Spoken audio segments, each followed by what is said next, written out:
Welcome back, YouTube family. If you want to reheat shrimp, these are the perfect ingredients. Use avocado oil, Old Bay. If that's not in your area, use a seafood seasoning. Ginger. It would be better if you had fresh, but I only have this. And garlic powder. This combination can make shrimp in a pan taste delicious for tacos, salads, or if you want to add it in rice. Alright, YouTube, put your pan on medium, take avocado oil,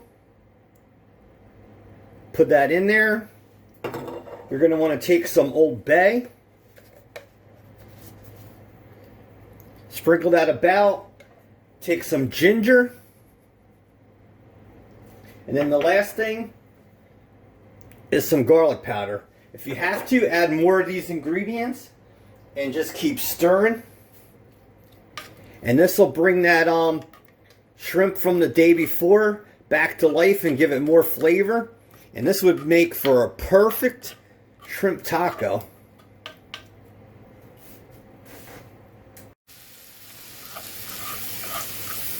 Alright, YouTube, so see, there it is. That will bring back more color into the shrimp and flavor. And that's how easy it is to reheat shrimp that was cooked from the day before. Now you just want to turn your pan off and let this simmer and let it cool down in the pan, and then you're all set for your recipe.